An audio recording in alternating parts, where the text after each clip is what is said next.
तो हमारे देश की पर कैपिटा इनकम, प्रति व्यक्ति आय हमारे किस स्थान पर पहुंची है। तो अगर $1 ट्रिलियन की इकोनॉमी बनना है तो कम से कम 35% की ग्रोथ चाहिए। जनता कह रही है चलने वाली नहीं, ये गिरने वाली सरकार है। ये सांप्रदायिक राजनीति के अंत और सामुदायिक राजनीति की शुरुआत है। जहां सांप्रदायिक राजनीति का अंत हुआ है, वहीं सामुदायिक राजनीति की शुरुआत हुई है। सबसे अच्छी बात हुई ये है कि इस चुनाव में सांप्रदायिक राजनीति की हमेशा के लिए हार हो गई है। अध्यक्ष महोदय, कहने को सरकार ये कहती है कि ये 5th लार्जेस्ट इकोनॉमी बन गई है और जीडीपी के मामले में 5th वर्ल्ड की इकोनॉमी बन गई है। लेकिन अध्यक्ष मोदी, ये सरकार क्यों छिपाती है कि अगर ये हमारी सबसे लार्जेस्ट इकोनॉमी, अगर हम 5वें नंबर पर हैं, तो हमारे देश की पर कैपिटा इनकम, प्रति व्यक्ति आय हमारे किस स्थान पर पहुंची है। तो अगर $1 ट्रिलियन की इकोनॉमी बनना है तो कम से कम 35% की ग्रोथ चाहिए। Sir, how can you explain the speech? You are not even touched. Sir, Thakur has given an entire speech. There is no touch on his speech. Only Rahul Gandhi's speech was expended. Why, sir? Why, sir? Why is that expended?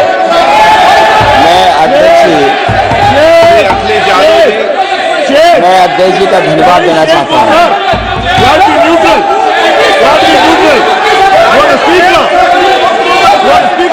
अध्यक्ष महोदय,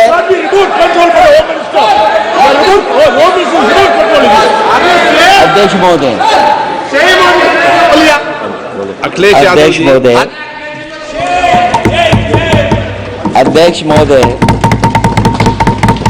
मैं सबसे पहले आपका धन्यवाद देना चाहता हूं कि आपने मुझे अपनी पार्टी की तरफ से राष्ट्रपति जी के भाषण बोलने का मौका दिया है। अध्यक्ष जी, सत्ता पक्ष और विपक्ष दोनों लगातार अपनी बात रख रहे हैं। मैं सबसे पहले अध्यक्ष जी आपको और आपके साथ साथ सभी चुने हुए सांसदों को मैं बधाई और शुभकामनाएं देना चाहता हूं। साथ ही साथ मैं सबसे पहले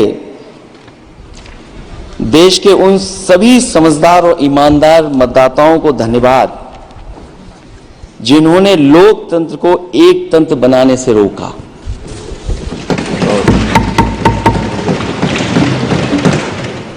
चुनाव के समय पर अध्यक्ष जी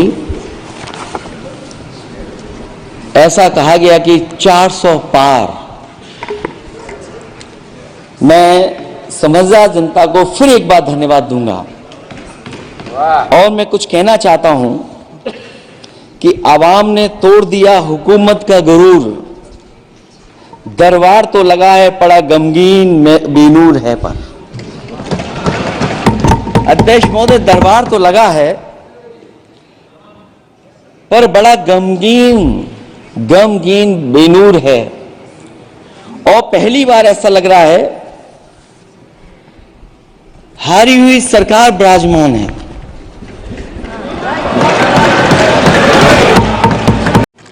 और हम लोगों ने तो अध्यक्ष महोदय देखा है कि अगर दिल्ली की सरकार ने कहा होगा कि $5 ट्रिलियन की इकोनॉमी बनेगी, तो जहां से प्रधानमंत्री जी चुन करके आते हैं वहां का प्रदेश की सरकार भी कह रही कि हम $1 ट्रिलियन इकोनॉमी बना लेंगे। देश की इकोनॉमी कहां पहुंच गई, पर कैपिटा इनकम क्या है। लेकिन अगर उत्तर प्रदेश की इकोनॉमी, जनता कह रही है चलने वाली नहीं सरकार।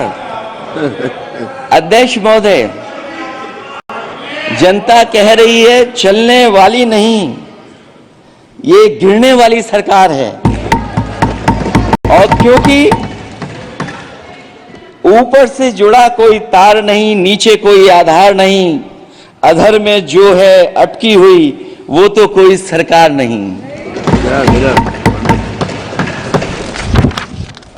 दरअसल पूरा इंडिया समझ गया है कि इंडिया ही प्रो इंडिया है। इस चुनाव में इंडिया अलायंस की नैतिक जीत हुई है। ये पीडीए इंडिया की सकारात्मक राजनीति, पॉलिटिक्स जो पॉजिटिव है, पॉजिटिव पॉलिटिक्स की जीत हुई है। ये इंडिया पीडीए की सोशल जस्टिस मुहिम की विक्ट्री है। 2024 का परिणाम हम इंडिया वालों के लिए जिम्मेदारी से भरा पैगाम भी है। और अगर हम यूं कहें अध्यक्ष महोदय कि 15 अगस्त 1947 अगर उपनिवेशिक राजनीति से आजादी का दिन था तो 4 जून 2024 देश के लिए सांप्रदायिक राजनीति से आजादी का दिन रहा। तो 4 जून 2024 देश के लिए सांप्रदायिक राजनीति से आजादी का दिन रहा। मुझे नहीं लगता है कि 35% की ग्रोथ उत्तर प्रदेश पा पाएगा। हम हंगर इंडेक्स में कहां खड़े हैं, नीचे से कहां हैं। जो 5th लार्जेस्ट इकोनॉमी की बात कर रहे हैं वो इनइक्वालिटी के पैरामीटर पे कहां खड़े हैं, वो हैप्पीनेस इंडेक्स में कहां खड़े हैं। और जो लोग चुनाव को अपने तरीके से मोड़ते हैं, मैं उन्हें कहना चाहता हूं कि अध्यक्ष महोदय, इस चुनाव के परिणाम ने तोड़ने वाली राजनीति को तोड़ दिया है और जोड़ने वाली राजनीति की जीत हुई है।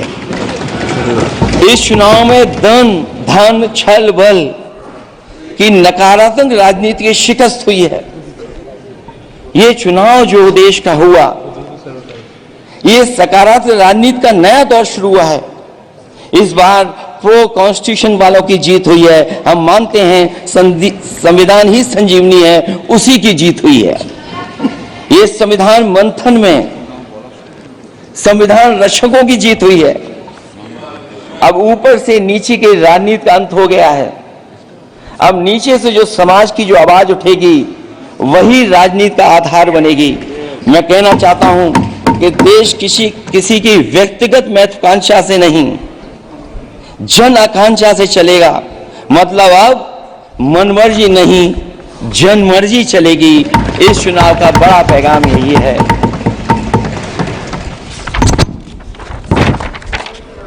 अध्यक्ष महोदय, बहुत सी बातें हुई हैं।